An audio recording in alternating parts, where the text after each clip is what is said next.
Hello, everybody, and welcome back to another episode of the Media Boat Podcast, your weekly episode where we talk about movies, TV, music, and video games, not necessarily in that order.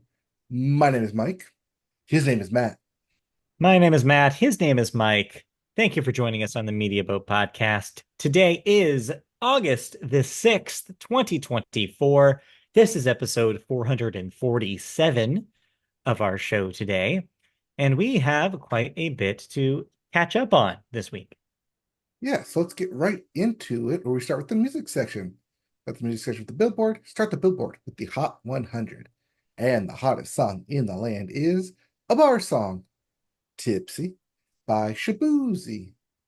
Coming in at 2, I Had Some Help by Post Malone, featuring Morgan Wallen. At 3, Not Like Us by Kendrick Lamar.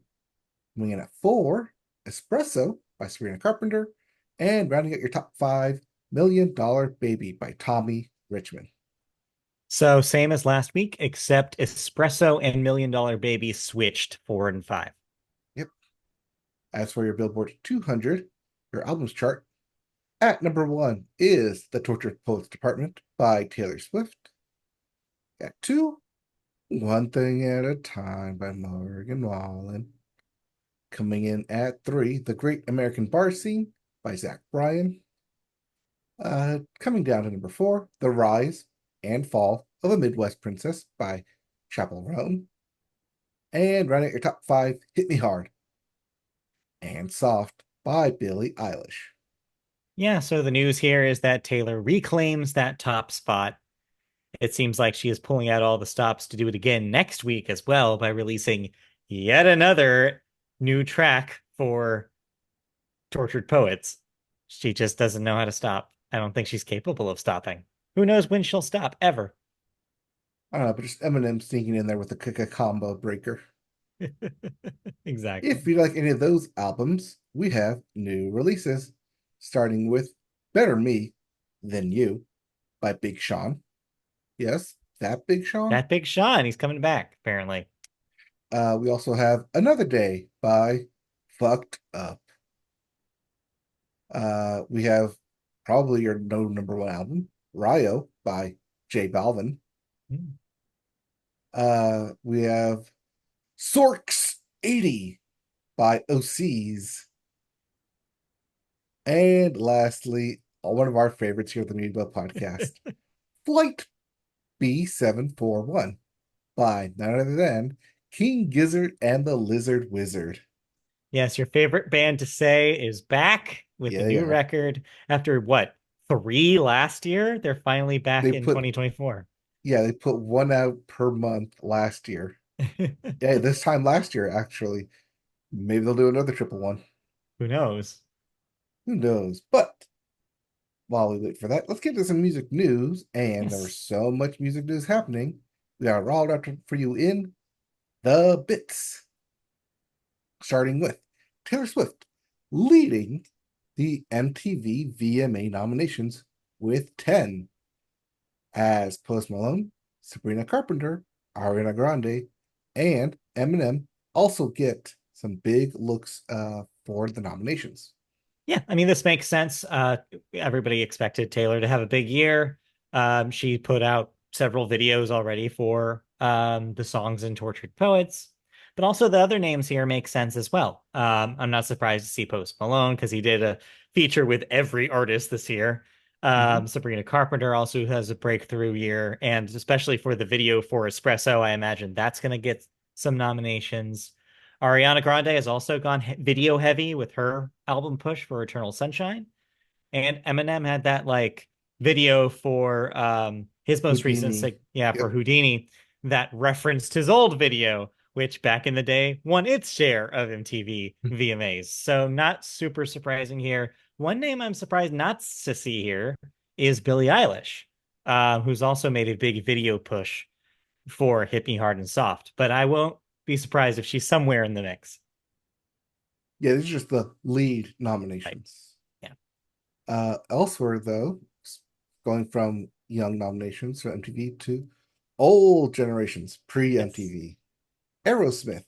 Yes, That Aerosmith with Steven Tyler, well, they are announcing retirement from touring, saying the aforementioned Steven Tyler's quote, recovery from his vocal injury is not possible. Yeah, previously we'd heard that they were delaying the tour, but I guess you can only delay a tour so much until you realize your front man can't sing anymore. So yeah, this might be it for Aerosmith, a band that has lasted probably way longer than most people thought they would, honestly. They're right next to bands like the Rolling Stones with staying power and touring power. They just never went away. I do have to say though, this is of course at the same time as Steven Tyler has let's say a spotty history with a lot of women who have come out in the last few years to say that there may have been misconduct back in the day. Not super surprising with how the music industry was back in the 70s. So yeah, there's a lot of reasons why Steven Tyler might just need to hang up the outfit and The just sachet and microphone. exactly, yeah, and maybe Scarves. let I say other sachet. people. The scarves and microphones. Yeah, the scarves. Yeah, the scarves is what I was thinking. But yeah, I think maybe it is time for Aerosmith to call it quits. Yep. Also, should call it quits Morgan Wallen because a man has been arrested at his concert for, quote, terroristic threat in Kansas City. This, weirdly enough, is a sports crossover story because the terroristic threat in particular was against a very angry fan who apparently is not that big on the Kansas City Chiefs, as apparently two players from the Chiefs were at that concert. And he had apparently made a statement that would have potentially endangered those two Chiefs' lives, which is why the man was arrested. Apparently, he threatened the players and their wives, and thus the police were called and he was removed. But I'm sure Morgan Wallen was happy that he wasn't the one getting arrested for once. Anyway, No, but but yeah, yes. it's a weird Uh story. yeah, weird crossover story with sports there. Yeah, Because that didn't pop up in my feed at all. Then yeah, again, you it should is the take a Kansas look. City Chiefs, so if it's anything outside of Patrick Mahomes and Rashid Rice at the moment, probably not seeing it. Yeah, I can't name you which Chiefs they are, but yeah, it seemed like he was just a very angry. I don't know who is the Chiefs' prominent rival. uh Anyone in the AFC West? Well, maybe Pretty he much was a anyone fan in of the one. NFL right now, too. Still, it's it's funny in concept, not funny in real life. Don't, obviously if you're gonna threaten to bodily harm or murder someone who's at your place, yeah, of course you're gonna get arrested. Don't do that. Don't be dumb. Don't be dumb. Anyway. No. Speaking of men and being dumb, Drake. He's announced his next album, which is a collaborative album with Party Next Door. No official release date, but it is being hinted that it will occur in the fall. Yeah, we're not really sure how official this is, as he said it kind of casually at a performance. Um, but I'm not super surprised. I believe that Party Next Door shares a label with Drake and that they've collaborated before. So this would not be a super surprise. Also, not the first time that Drake has done a collaborative album. So yeah, not super surprising. I do want to add an addendum to the story that apparently today, hours ago, Drake decided just to casually drop 100 gigabytes of stuff, including like demos for songs, like footage of him writing songs. I don't know why, just something for the fans, I guess, to remind that people that Drake has fans, I guess, in a year that has otherwise been pretty dark for Drake. Is this Drake uploading it himself, Yeah, or is this himself. like a data breach Drake? It's no, it seems like he is doing this himself. Whatever. Why? What are you trying to gain from this? Again, I think it's just to gain some notoriety on the internet for a split second before people remember that Kendrick Lamar said all those things about him. This is still him being bitter that Kendrick Lamar is in the top five. Yeah, I guess so. All right. Well, speaking of collaborations, Charlie XCX and Billie Eilish together have donated 10,000 pairs of underwear from guess video to support victims of domestic violence. Yes, the Guess video, in case you didn't catch this past week, was released along the side of a remix of the song Guess featuring Billie Eilish. So the video features Charlie and Billie dancing atop a pile of underwear. Well, they took that as a cue to actually donate the underwear for a good cause, and it's pretty cool that they were able to do this. The actual song, not my favorite of the remixes. It's not as good as the Lorde remix of Girl So Confusing. But yay, Brat Summer continues to roll along. So there'll be more Yeah, collabs to glad we come. got some clarity on that and that it's not their 10,000 pairs of underwear. No. Well, I don't know. Maybe they tossed a couple of their own pairs in there just in case. But yeah, if you ever wanted to hear Billie Eilish lightly flirt with Charlie XCX, listen to the Guess remix. Yeah. Uh, Someone who will not be flirting with anyone anytime soon, Justin Timberlake, as he has pled not guilty, and as a result, his license has been suspended during the DWI arrest hearing. Yeah, the plea is not super surprising. Everybody expected Justin to plea not guilty, especially after the comments that his lawyer made last week about how he wasn't, quote unquote, under the influence at all. Since then, though, those statements have been thrown out of court. The attorney has been basically laughed out of the court, and yeah, this is what was kind of left.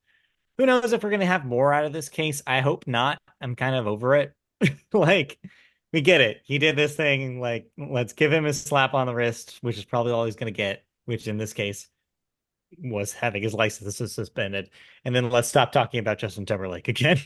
Right, until someone pulls him over for driving without a license or driving on a suspended license. Yeah, well, thankfully he's Justin Timberlake, so he probably has somebody who can drive him places. Just a thought. Yeah, I know, but in the meantime, he's just going to be a scrub. Yep. And speaking of 90s bands and Yeah. 90s top artists, Britney Spears. Well, that book, The Woman in Me, has finally sold at an auction to Universal, and they're turning it into a film directed by none other than the upcoming film Wicked director, John M. Chu. Yeah, I think it's a good pick. I just saw an interview with John M. Chu where he seems like a pretty cool guy. Seems to have these very clear ideas about the thematic like the themes that he wants his movies to encompass, and he seems very well, like a very thoughtful director. That is, I think, a really good pick for the Britney biopic. I've read The Woman in Me, and I think that it would adapt really well to a film. And so, yeah, I'm excited to see what John M. Chu can do with it. I'm excited to see Timothy Chalamet as Justin Timberlake in this film. You think that's the casting? I think that's terrible casting.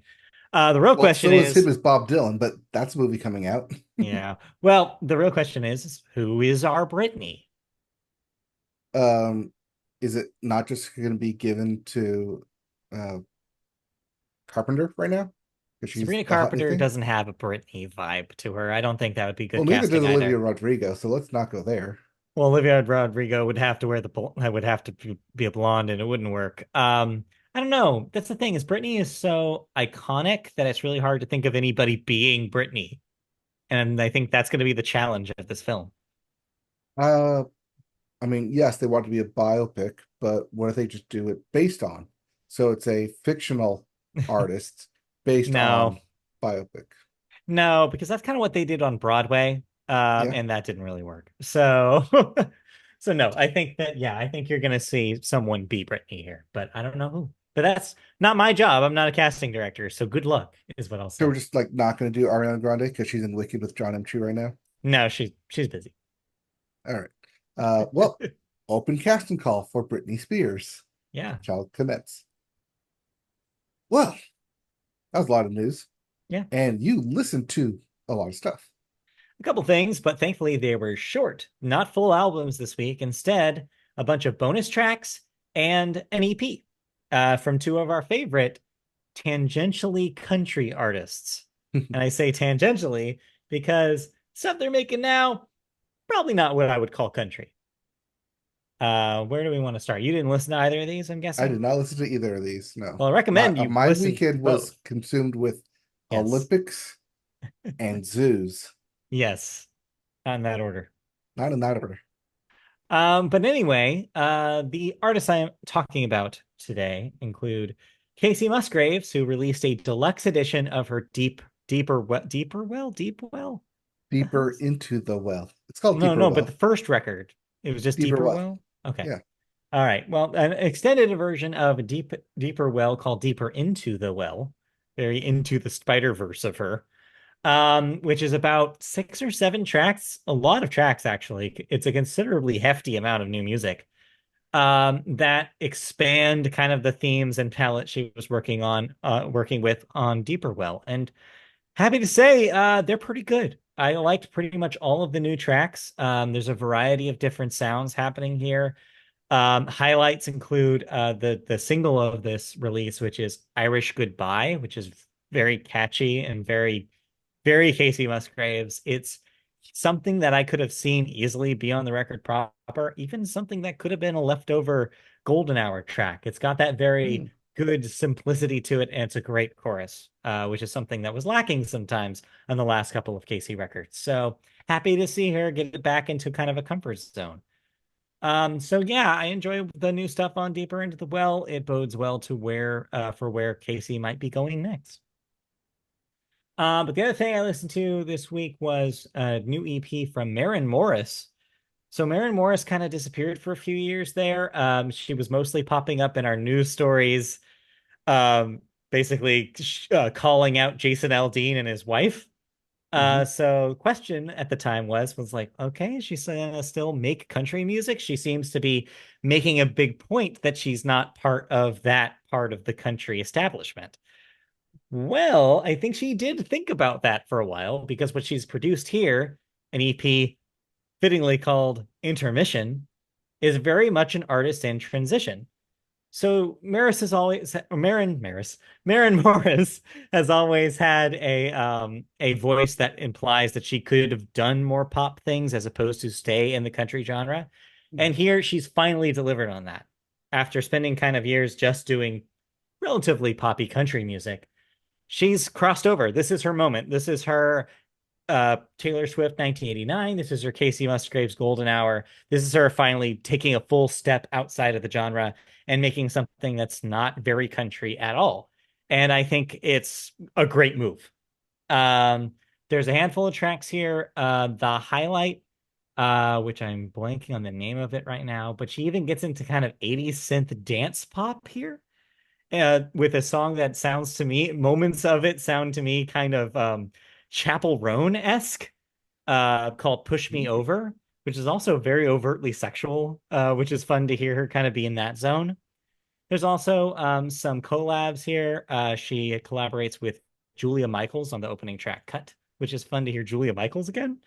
But yeah, it's a lot of fun. And like I said, it's not really held down by the country genre, and which allows her to kind of have some fun and spread out a little bit. So I wouldn't be surprised if she kind of takes this and runs with it for the future of her career and becomes more of a pop artist. Yeah, we were actually just talking about Maren Morris over here because she's appearing in a festival down here in our area, but she's not a headliner. She's No. not even second build. She's third on the list in a rather country-filled weekend, and we're wondering like, what happened to her? Because after she put out the song all over not just country radio, pop radio with Bones, Right. um, that she really hasn't put out anything since. Yeah. It's like I said, I think she had some self-reflection she wanted to do and think about where she wanted to take her career and the image she wanted to put out. And I think this is the result of that. And I think it's cool. I'm not super surprised that on a bill that's a lot of country artists that she would be further down because that's less of her image now. Um, that probably says more about the country genre than it does about Maren Morris, but you know, you know how it is these days. But yeah, I would recommend you guys check this out. It's different, but it's a good different for her. Uh, it's oh, there we go. There's a headliner. Maren Morris opens up about her bisexuality. Oh yeah, that happened. Yeah. By the way. Anyway. But yeah, Uh, that's all I listened to this week. Well, those are the two big ones. So yep. that's what I got. Let's see. What's this thing called? It's the Ohana Festival. Oh, I've heard of such. Yes. Yeah, in Dana Point. So yeah, she's a part of that lineup, Cool. local to us. All right. Let's see here. I did not listen to anything else, so let's move on over into video games, where we start with new releases. Yep. And get your PCs ready. It's time to crush the house with the Crush House for the PC. This one I'm interested in. This is a game that is kind of like an interactive reality show where you're one of the camera people for a reality show and have to shoot and sometimes interact with the competitors. It seems Hmm. like a really neat concept, and I'm Is it like excited to see it. VR? It's first person, not Okay. VR, but yeah, but Sounds like it it seems could like be an interesting VR. concept. Maybe, but it's not. Right. We also have Cat Quest 3 for everything. Wide release. You got it. You can play Cat Quest That quest. 3. There's also Deathbound for the PC, PS5, and Xbox Series X. Fate slash Stay Night remastered for the PC and the Switch. SteamWorld Heist 2 for everything. Wide release. You got it. You can play it. There's also That Time I Got Reincarnated as a Slime. Isekai Chronicles. Wide release. Everything. You got it. You can play it. Sounds like a Family Guy cutaway. That time I got Hey, remember reincarnated that as a time I slime. got reincarnated as a slime? And then just the chronicles of it. We also have Train Valley World for the PC.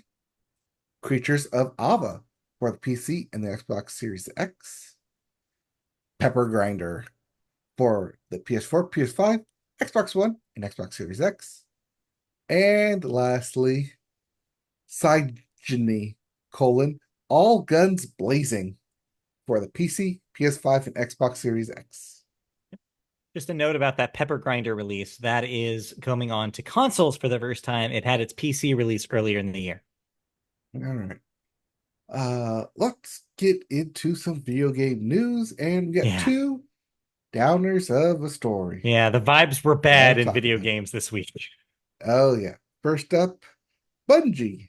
Yes, that Bungie have announced that it will lay off 220 staff, or roughly 70% of the studio.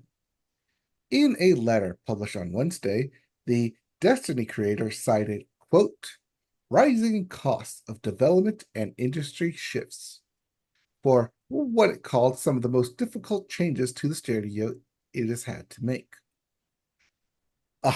155 roles will be integrated into Sony Interactive Entertainment over the next few quarters, and a new studio will be formed to take over an unannounced new sci-fi action game that was in development for Bungie. Yeah, so that means quite a handful of people from Bungie are being let go. The ones that are not surviving the movement to SIE or the spinoff. So yeah, and that includes, in fact, some of the biggest names in the studio, including creative director Luke Smith. So this means that arguably the Destiny team, that as we know it, has been gutted, and it means that Destiny has an unclear future. They have not made any current announcements for the future of Destiny 2 as a game, uh, beyond the recent release of the Final Shape DLC. They've also confirmed that that a spinoff of Destiny that was planned has been canceled because of this, and that there was no Destiny 3 in development before this happened. So Destiny as a franchise might just be done. They might just be cutting their losses on it and just wrapping it up after the final shape. The final shape may indeed be the final thing that we see of Destiny. It's just disappointing for a studio that used to be one of the biggest studios of the 2000s. They brought us the Halo games on the Xbox 360. They brought us big moments in video games, and now they're just gutted. I mean, was this expected when Sony kind of purchased them? I mean, the naysayers at the time did say that this was ultimately what was going to happen, but at the time, Sony was talking a good game about remaining, like letting Bungie stay autonomous, letting them have creative control over Destiny, and letting them run it. The thing is that I don't think that at that time Sony knew what the future of games as a service was going to look like. And I think after they've gotten their nose shoved in the dirt over and over again with games as a service, including recently with the lousy response that Concord is getting even before its proper release, that it's probably just they're just looking at the financials and just being like, well, we can't take the risk on it. Remember, they bought Bungie on purpose because they wanted to take Bungie's know-how about games as a service and spread it out through all of their studios. I guess they got spread too thin, and now none of that is coming together like they wanted. I mean, they canceled the multiplayer aspect of The Last of Us that was also supposed to be a games as a service thing. It Mhm. looks like they're completely like pulling the rug right under all of these studios, and none of them saw it coming. I mean, games as a service has been going on for the past 10 years, Yeah. if not longer, just on consoles itself. And I'm, for one, not in favor of games as a service. Let's go ahead and say it that I like games that come packaged, single player, full design.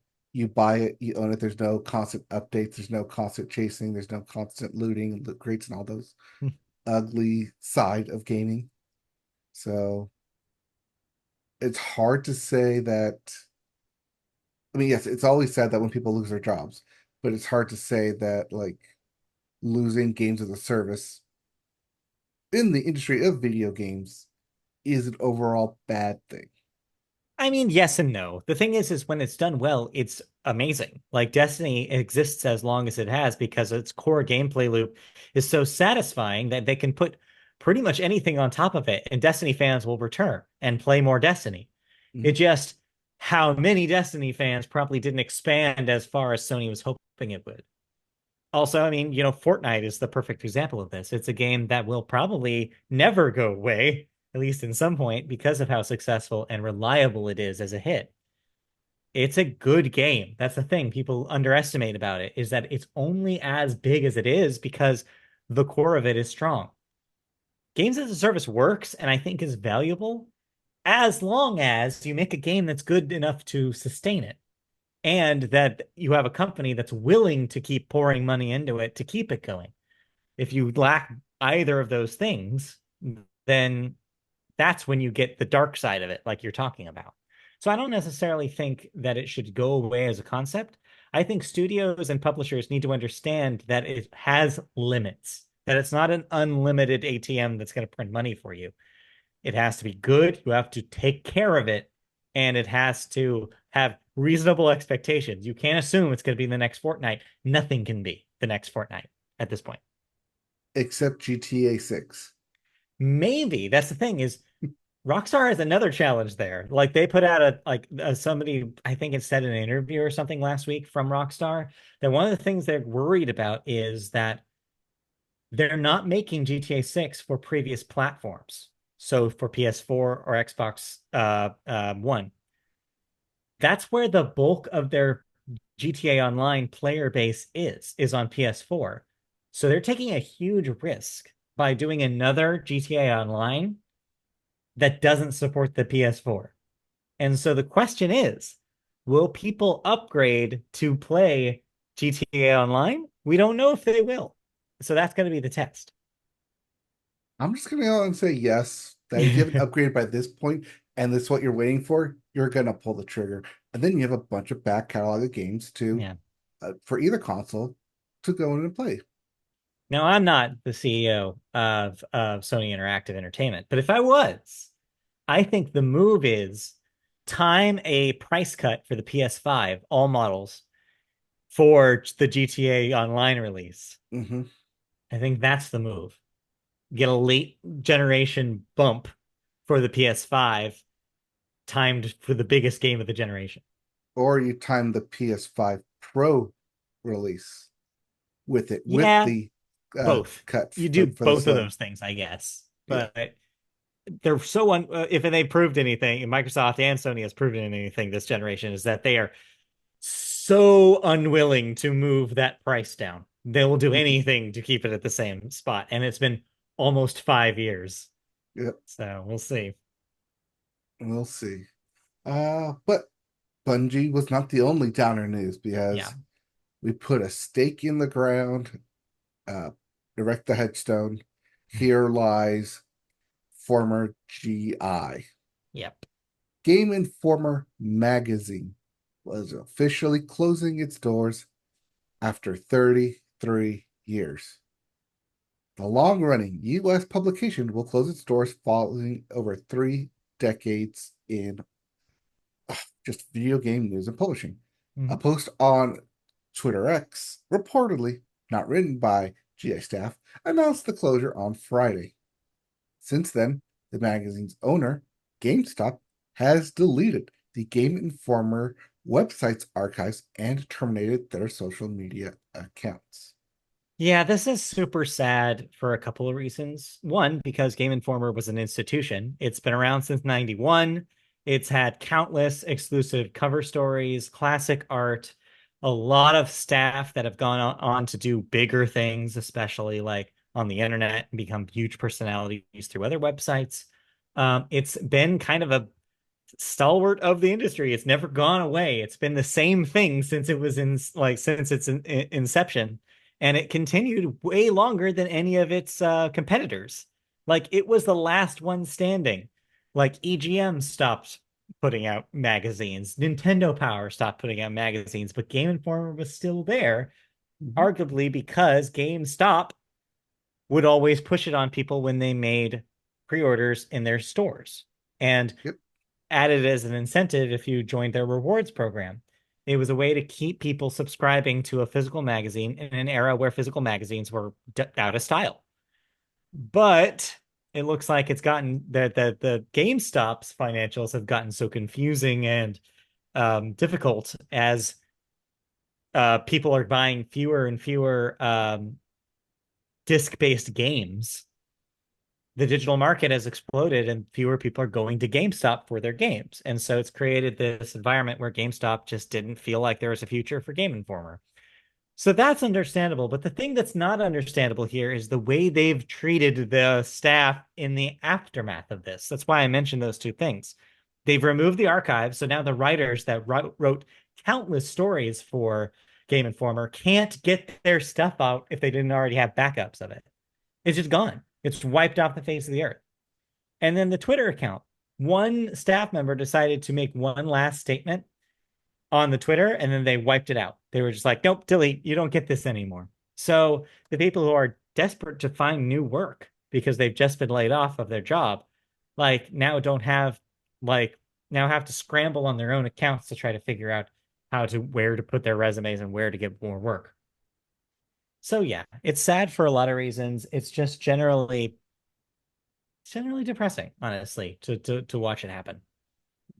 But on a lighter note, Game Enforcer will continue. No, unfortunately, I think it dies alongside of Game Well, Informer. it's we'll have to find out next April I if guess that so. if it arises. So yeah, But we'll yeah, see. no, I used Hopefully, to have all a the staff Game Informer subscription Game Informer. about Yeah, like 2 years there. Yeah, like you said, because yeah, GameStop GameStop. subscription too. Yeah, R.I.P. to a real one. It will be missed. Yeah. All right. Did you play anything? Just more Call of Duty. Not a whole lot of other things. No. All right. Someone awesome is in the college finals. At some point, I'll go back and play it. Long weekend away. Yeah, yeah, I'm sure. All right. So, with nothing else, let's get into television Yep. and, more accurately, the Olympic corner. Yes, the sports corner, but yeah, it's mostly Olympics. Yeah. Well, actually, let's get the other uh sports news out of the way before we get to the Olympics, including the Little League World Series. It's happening this month. The softball version of the Little League World Series championship will take place this Sunday. Don't know who's in it yet, but it'll be aired on ESPN. The Little League Baseball World Series, two separate things. That championship will be towards the end of the month on August 25th. All right. The NFL preseason officially begins this weekend. And get your fantasy drafts ready, get your mocks going. And the Sunday ticket decision that we talked about 2 weeks ago, well, that decision has been overturned. You can no longer get your $50 rebates from the NFL. Rats. The $4.7 billion decision has basically how do I put this lightly?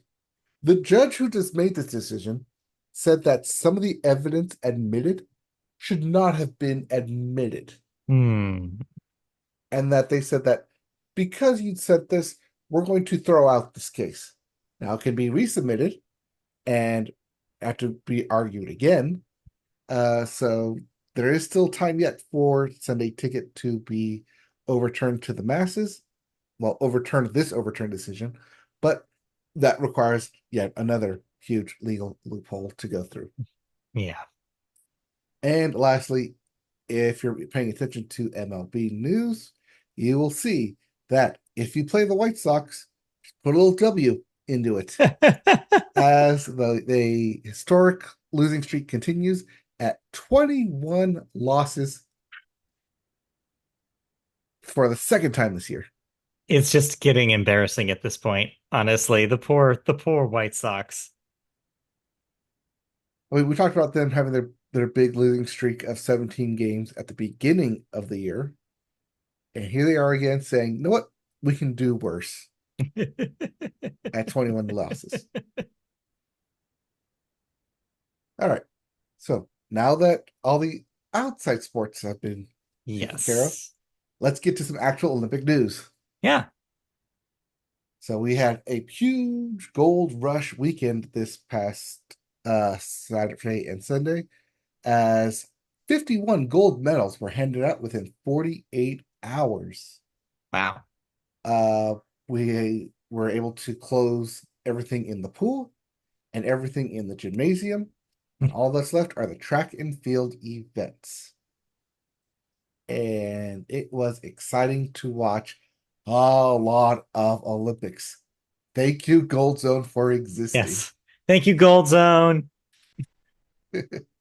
But with all these gold medals being handed out, we do have to crown some fastest people on the land and sea, beginning with Leon Marchand of France being dubbed the fastest man in water. Wow. So many gold medals. And it's unfair that he's swimming for France, considering he trains and goes to school at ASU and is trained by Michael Phelps' former head coach. Damn. So yeah, you can make an argument that those medals should belong to the U.S. because that's where he did all his training and all his academics and just being able to compete against U.S. athletes on a constant basis in order to make himself better. Yeah, no, not bitter at all for that. No. We also have the fastest woman in water in Summer McIntosh from Canada, as she scooped up 3 gold medals herself and 2 silvers. But don't worry, Katie Ledecky is still the distance swimmer champion.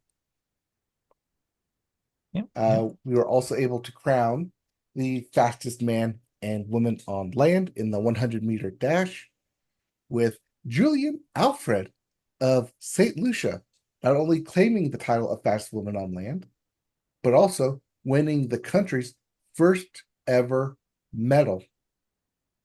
Not just gold medal, first medal ever. And it's gold. And it's a fastest woman in the 100 meters.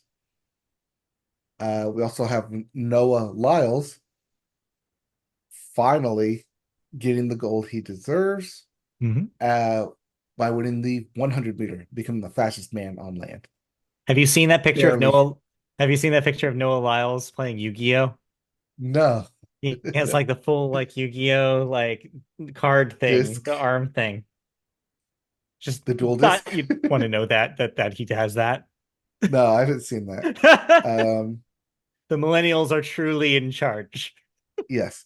I still don't believe that he won the race though, because in the picture that goes around the internet and that they're showing, the the Jamaican's man's foot is clearly further ahead than Noah Lyles' foot, but because Noah Lyles is leaning forward and his head crosses the line, and the other guy, they say that's why he won.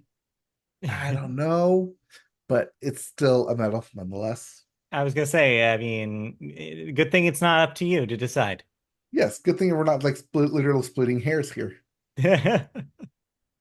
Something that wasn't splitting hairs, the mile has a new Olympic record. Yeah. And in a time that, 100 years ago, thought impossible, Cole Hawker of the US has run the mile in 3 minutes, 27 seconds. Yikes. Just put a little of that into perspective. He goes around the track in under a minute 4 times. It's crazy. 40 seconds, just over 40 seconds each time around. It's insane. You don't want to know how long it took me to run the mile in high school.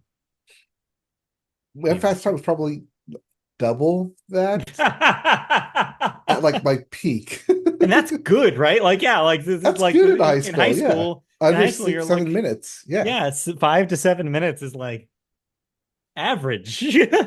Yeah. And here he is doing it in half that time. But yeah, maybe this will stand for a while. 327. Probably. We'll see. We also have crowned the world's greatest athlete when Marcus Ruth of Norway won the Olympic decathlon.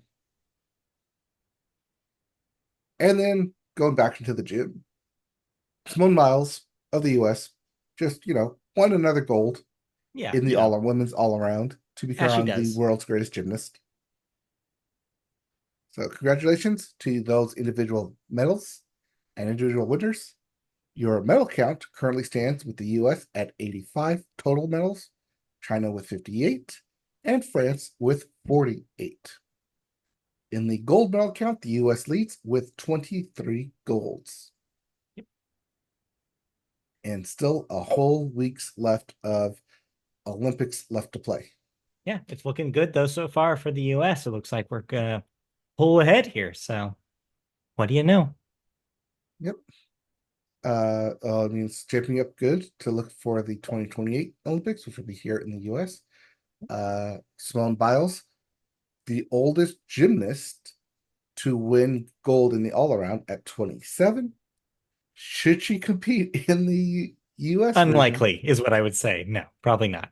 You say that now, but she'll be 31 Yeah. ish. Could happen, but I have my doubts. And when you have a name, when you have a move named after you, you can do whatever you want. Yeah, pretty much. Yeah. All right. Well, with that, are there any other sports news stories that we need to cover? I mean, just the Olympic splendor, because while those individual like medals and like achievements on their own are great, as we mentioned, if you're not watching Gold Zone and you're not Yeah, watching all the Olympic medals or not all the gold matches, there are some great matches, including, did you watch the archery finals? I did. Pretty 30 crazy. for 30 in the big shot. Yeah. Insane. Yeah. Mixed judo was insane. A lot of fencing comes down to the wire. Oh, yeah. I've watched so much fencing. I saw the gold in women's skateboarding and park in the park competition today, which was pretty crazy. No Americans won in that, but still pretty good. Yeah, just ping pong, badminton, just a lot. But speaking of the fencing, there's like three different sabers classes going on. I just have to like, oh yeah, there's this one, and then there's this one, and there's the mixed, and there's the single, and then the double, and the team event. So lots of gold medals being handed out. Olympics Yep. always fun to watch. Yep. Very Very exciting. good. Good stuff. All right. With that, let's move on out of sports and into television news. Our news today is all about hosts. You know, when you have a competition show or a game show or anything else, you need a host to tell you what's going on, or even like an award show. Well, we have a slew of hosting announcements this week to get through. And we start with a sports announcement. Charles Barkley, even though he said he was retiring, is not retiring. He's saying he's going to stay with TNT. Now, in what capacity is the question? Because as we've been talking about, it's unclear right now how much basketball will be on TNT. Right. That's why the headline is stays with TNT Sports and not Sports. with inside the NBA. Right. Yeah, the fate So of basketball programming right now looks like it's in Amazon's hands. Who knows what in which way they will use Charles Barkley on TNT going forward. um if I had to take a shot in the dark, if I had to pick a dark horse in this race, if I had to make a bet on what Charles Barkley would do, um, Uh-huh. I'd say somewhere falls around that range of TNT and more obviously Warner Brothers Discovery making some kind of deal with a DraftKings, with a sports betting app, Maybe. just to help fund Charles Barkley's future endeavors. Sure. Yeah, maybe. I don't know. We'll see. It'll be a really interesting few months up until basketball starts again here. I have no idea what's going to happen. Well, it's just what he covers because he can't cover NBA clips without authorized use from the league. Right. Yes, it's true. So who knows? Anyway, next up, we knew that American Idol judge Katy Perry would not be continuing to judge the show after the season, but we didn't know yet who was going to replace her. Finally, the announcement has happened.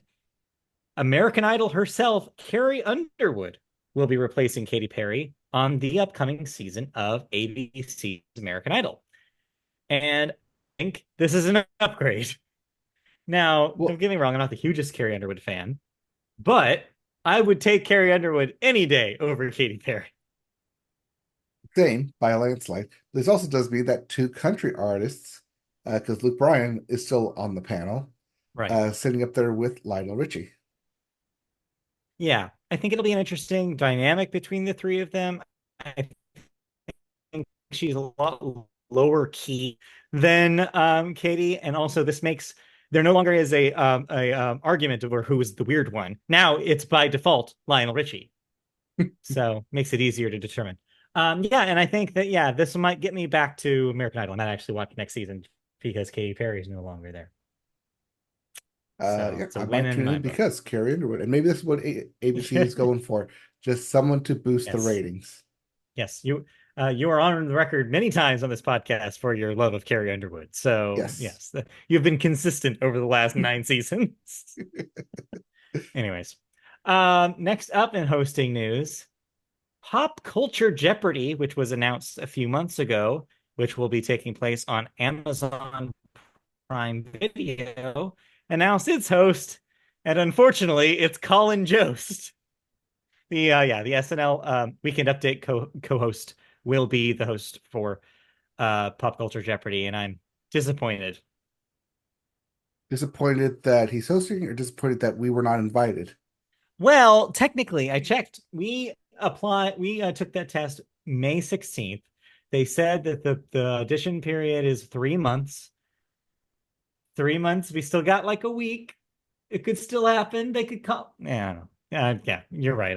Starting to realize that maybe we did not get picked. However, Colin Jost will be the host. I don't think this is a great pick, but whatever. I think he'll do fine. I mean, he's currently in Tahiti, hosting the surfing competition or covering it for It's true. NBC. So after he goes from there, he's gonna come on over to Amazon Prime Video. And then once that's done filming, he's going to start SNL in a couple of weeks in September when that gets going. And, just totally, completely ignoring Scarlett Johansson staying at home, whatever she's up to. Yeah, who knows? I don't know. What a tough life he has. I know. Anyways, enough about that. Let's move on. Here, I'm going to skip to actually this last one as because it's a good segue. Um, SNL, of course, will, like you said, be returning in September for its new season. And recent political news has gotten them to get an old alumni back to reprise a role.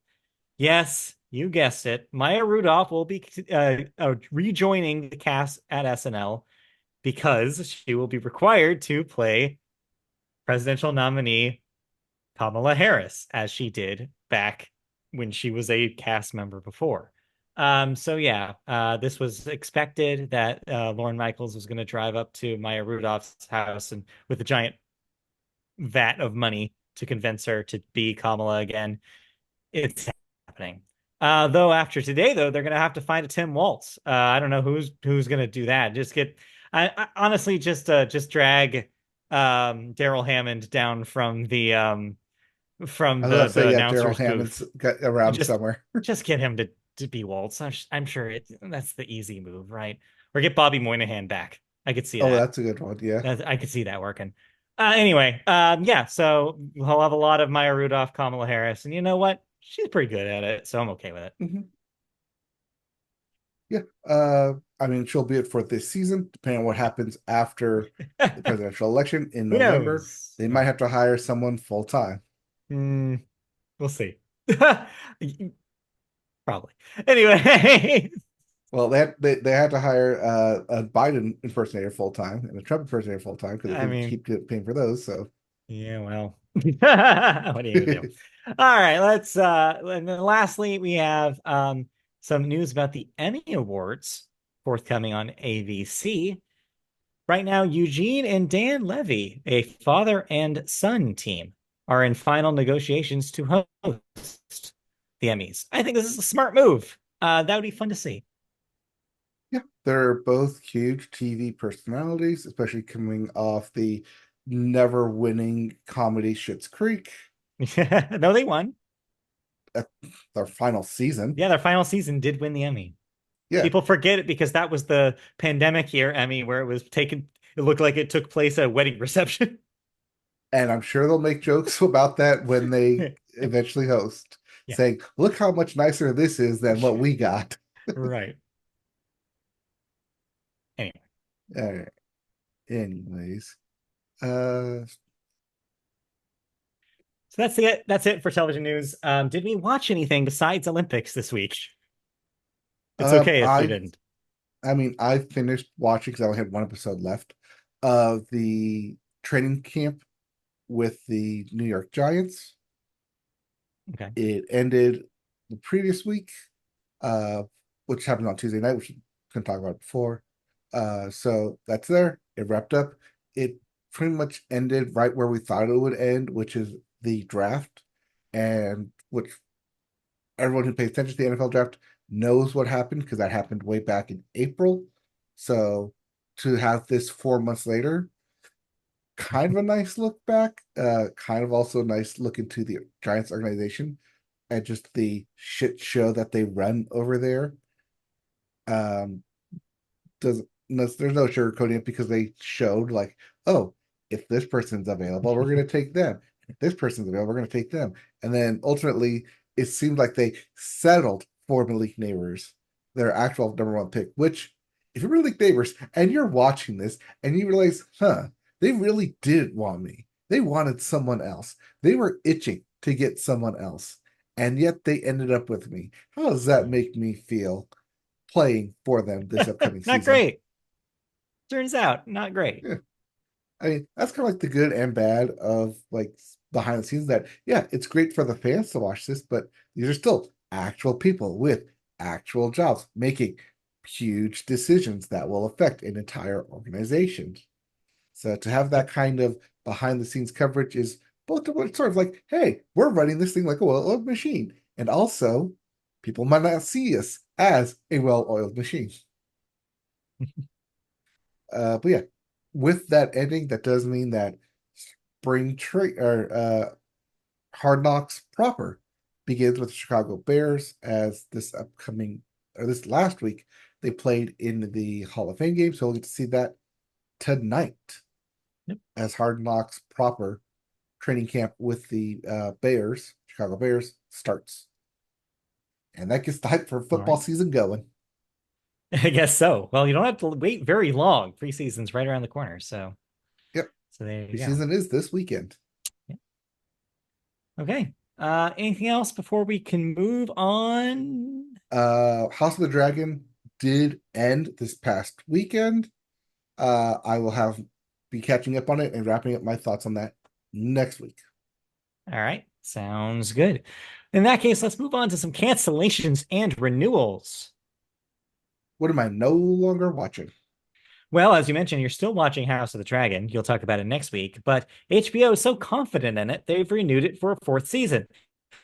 However, that will be its last. I guess this was always planned to be a four-season thing. There was no cap to it, but the showrunners want it Oh, to end after 4 seasons. This is okay. another case of the showrunners wanting to go out on their own terms and not drag it out for ad infinitum Yeah, possibilities. that makes sense.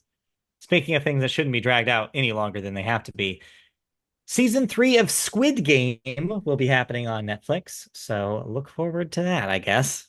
Yes, that announcement came along with the announcement of season 2 would be premiering at the end of this year after Christmas on the 26th. So I can only assume that season will end on a giant cliffhanger to set up season 3. Yeah, probably. So we'll see. Mhm. All right, let's move on then into our last segment of the show, which is movies. And we always start the movie section with the weekend box office numbers. And how much Your did Deadpool and Wolverine make? Yes, that is always the question. At least that has been the question since last week, where it blew everything else out of the water in its debut. Well, it did again. It is number one again this week with $96 million this week. It is now up to 395 million domestic, just inches away from that 400 million mark already in its second week. If it didn't hit it by Monday, it probably hit it by the time of this recording. Probably. Your number two, just coming under that, was Twisters with another $22 million. That's at 195 million, though. That's pretty respectable for like 3 weekends. Yeah, and that'll definitely hit 200 million next Yeah, weekend. that's a hit. Number three, M. Night Shyamalan's Trap debuted to only $15 million. So a lesser of the Shyamalan hits, I guess you could say. Yep. Number four, Despicable Me 4 hangs out with another $11 million. That's at 314, so it did indeed pass 300. Mhm. And rounding out your top five, Inside Out 2 still remains the biggest moneymaker of the year at $6.8 million this week, at a total of domestic total of 626 million. In case you are Zachary Levi and you're wondering how your debut this last week, Harold and the Purple Crayon, did, well, nobody cared because it debuted at number 6 with only $6 million. I wonder how many people actually knew that was coming out because I've seen Yeah, very little to no marketing for no it. marketing. They kind of put that thing out to die, I think. Yep. Sorry, Zachary But Levi. congratulations to Disney. That's now 2 films that will hit the $1 billion mark with Deadpool Wolverine and Inside Out 2, Yep. which already did, but combine them, you get a billion at the domestic box office. The Disney comeback is real and it's happening. Yep. All right, let's move on to new releases this coming weekend. We start with It Ends With Us, which is a rom-com. This is the Blake Lively thing, right? Yes. So you could Yes. go from one Ryan Reynolds film to a Blake Lively film. Yes, both husband and wife are in the box office next week, I'm sure. And then also this week, oh boy, brace yourselves. Video game adaptation Borderlands finally hits theaters. Let's think about this for a second. The original Borderlands came out in 2009. So we are getting this a 15 years mere later. 15 years after the debut of the franchise. Um, the trailers for this look terrible. Everything about this movie looks awful. There is no way that this is good. And yet, it's bright, it's colorful, it's comedic, and Kevin Hart is not buff enough for the role. No. I'm going back and forth about whether I even want to see this because I don't want to give them money. But I am curious to see how a franchise that I once loved dearly gets Mhm. treated in its movie form. I don't know, man. I don't know. I don't know. But we'll I see. I don't know. They got Kate Blanchett somehow for Well, the lead no, role so here. the reason why she did an interview where she opened up about why she took the role, and like she seemed, I guess she seemed interested in enough where like she's like yeah, sure, why not? And then she apparently bought a PS5 and played a bunch of Borderlands games Mhm. in order to like practice, like to figure out what this universe was. And but now after the filming is over, yeah, she regrets it. Oh no. Yeah, it's that bad, folks. So Oh yeah, no. no, Not I when have not when no your lead faith. comes out and says that. Yeah, I have no faith in the Borderlands movie. Anyway, so that's out this week if you Uh, want to bother. But let's move on to something else in that's happening in the movie world. Another crossover with video games, actually, but this time the movie is visiting the video game, not the other way around.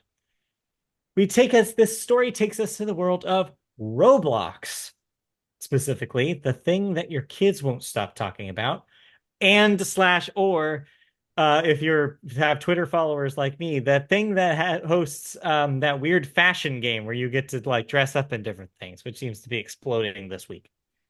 Anyways, Roblox is in the news this week because Warner Brothers has teamed up with Roblox and Fandango to launch a virtual box office for Tim Burton's upcoming Beetlejuice.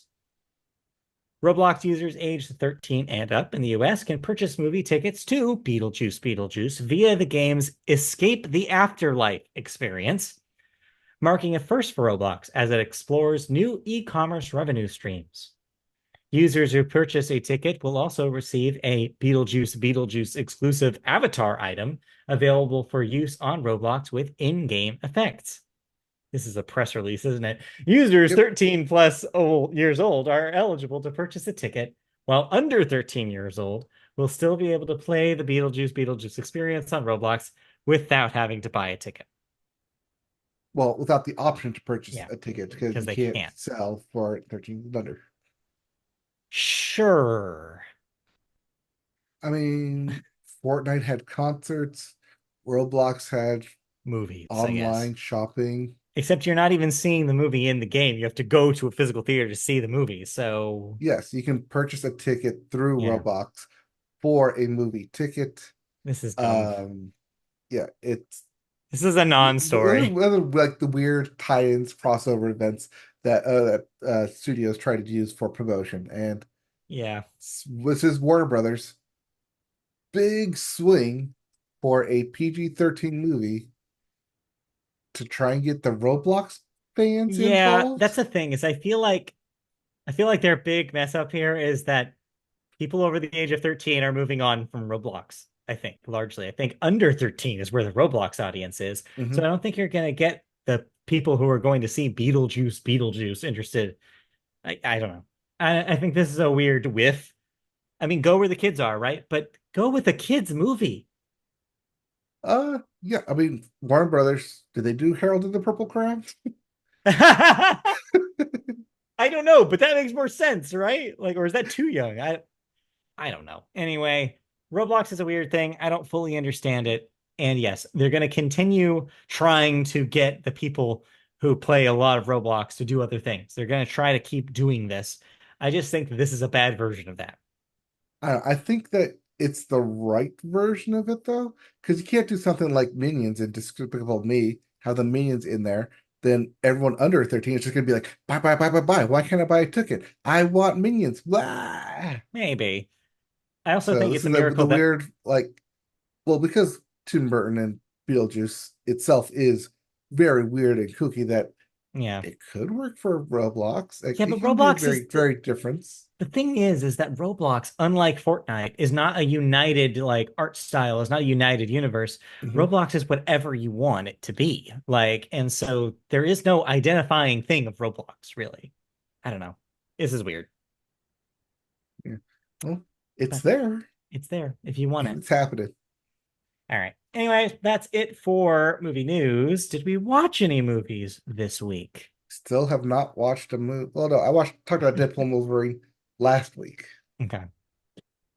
But yeah, no, nothing new. It was all the movie that you could deal with for the last 2 weeks. Yes, that's all the cameos I can deal with for the last 2 weeks. Fair enough. All right. Well, then in that case, that'll do it for the movie section. And that'll do it for the Media Boat podcast this week. Hey, another fast one. Hey, thank you for joining us on the show this week. If you would like, there's a new one coming next week. They're weekly, folks. And if you would want to see it in video form, you can go to our YouTube channel, search Media Boat Podcast on YouTube. You'll find our channel there. Like, subscribe, comment, or click the bell for notifications when new videos go live. If you'd rather just hear us and not see us, you can do that too via podcasts. We're on all sorts of podcast services, such as Apple Podcasts and iHeartRadio, and even Spotify. Just search Media Boat Podcast to find our show. You can also find an archive of our shows on the internet on MediaBoatPodcast.com, alongside some other writing. You can also find us on social media. We're on Twitter/X at MediaBoatCast. Facebook, search Media Boat Podcast there. We're even on Blue Sky. Just search Media Boat on there as well. If you want to see my continued Someone Awesome's journey through college football, you can do so on twitch.tv/MediaBoat. Subscribe to our channel and you'll get notifications when he goes live to play more football. And then last but not least, if you want to ask us any questions, have any comments about the show, if you want to get feedback aired out, if you've had something on your chest about us, you can get it out in written form by emailing us at mediaboatpodcast@gmail.com, and we'll read your emails on the show. We haven't had an email in a very long time, so please, somebody, send us an email, won't you? Thank you. That'll do it for this week's podcast. We'll be back next week. Yeah, not to sound too desperate there, but we're here. We're back every Interact. week. All Hey. right, we'll be back next week with more news, more thoughts, the wrap up of the Olympic coverage, Yes. and more of us. All right. See you then. All right, bye. Bye.